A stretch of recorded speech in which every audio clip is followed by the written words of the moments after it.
Broke my baby toe when I tried to playfully kick my husband and then boyfriend on the butt while we were in the kitchen one night. I was wearing socks and the floor was tiled. The next thing I knew, I was hurtling towards the floor, landing on my little toe. The pain was almost unbearable, but trying to be cool, I laughed it off and said it was totally fine. After a long night of very little sleep and loads of pain, I eventually caved and went off to the doctor the next morning. I have since had 2 surgeries on the little bugger, and it still hurts me to this day, almost 20 years later. I was eating the old roll-up back at primary school. I went and took a bite using my neck and pulled all my neck muscles. That tough. My head. You try and get him away when you're doing that rip and tear. The ripping and the tearing, it'll get you. Wild roll-ups. Wild roll-ups. No one here. I was putting up my tent, stood up in a funny ankle and tore my meniscus in half, and then managed to tore my ACL tendon. How good. Blew a disc out of my back, picking up a bread bag tie. Doing school drop-off, wearing the old trusty safety boots, for us thongs, for you jandals, obviously in Australia. Yeah. When rushing through the gate, didn't realise it was latched, so my big toenail made contact with the stationary object, and then the toenail flipped up to a 90-degree angle. Pain was fairly intense, but no words were uttered because there was too many little ears around. I'd done my back while squashing down the bin, you know, when you're trying to get more into the bin, but no one's that flexible, they can just climb up into the bin, so you've got to get up on something to get in there, right?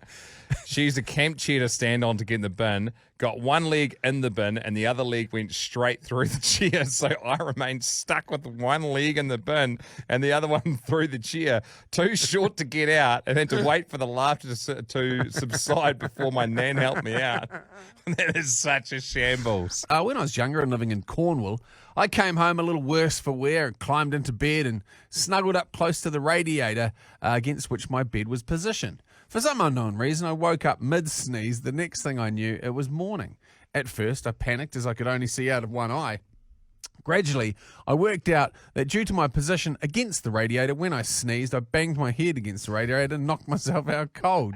Nothing to do with the booze at all, but the temporary blindness was caused by the blood seeping from my wound, concealing and sealing my eyelids shut.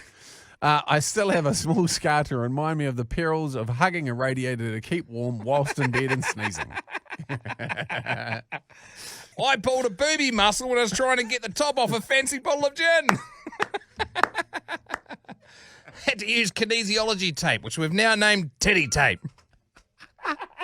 I stumbled a little bit while I was walking my dog. I found out that I broke my pinky toe on the other side.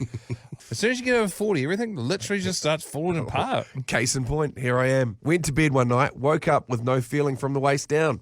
Find out down the line I fractured my spine in 4 places. Broken it at the bottom. Hang on. It gets worse. Hang on. You telling me that he broke his back sleeping? It had been broken. Broke it at the bottom, popped 2 discs, which pulled my sciatic nerve and my tendons in, crushed them into my spinal cord, permanently damaging them all. My ligaments wrapped a full 360 around my spinal cord and crushed it more. I had a large tear down it, and that leaked out the spinal fluid that then hardened and solidified my muscles in my lower back, which meant they were removed entirely. All in all, permanent sciatic nerve damage, permanent tendon and muscle damage, and a whole host of other issues, all from wanting a half-decent sleep. My husband was on the toilet, reached for the paper, sneezed, blew his back out, collapsed off the toilet, shat everywhere while screaming. Oh, no. I was home alone and my left hand was bandaged up following carpal tunnel surgery. I stepped over an extension cord, tripping and smashing my head. I ripped all of the stitches open on my hand and managed to get it full of dust and dirt. I had a chipped front tooth and my left eye was puffy, which later turned into a wicked black eye. I had to call an ambulance, which ended up with a CT scan in my head for good measure. They used staples instead of more stitches, which was wonderful. Then the wound became infected. Cool, eh? Just be careful. Have a, when you're stepping over an extension lead. Roger Doyle, I threatened to put my sweaty armpit in my daughter's face if she didn't get ready for school and pulled my trapezius muscle in my back. was walking like a Lego man who had shat himself for the next 48 hours. I managed to dislocate my L4 while changing my baby's nappy. The pain was unbelievable. I almost blacked out. Oh, my gosh. I had a falling dream, woke up with a fright just before I hit the ground, smacked my elbow on the bedside table, got out of bed, felt the flap of my elbow, and passed out in the hallway. The missus woke up thinking we'd had a home invasion because I was in the hallway, passed out in a pool of blood. I dropped my phone in the kitchen. In my panic, I squatted down as fast as I could in the hopes of catching it before it shattered on the floor. I squatted so fast and slammed my finger into my foot so hard that I broke my finger. I'd love to see the ACC formed.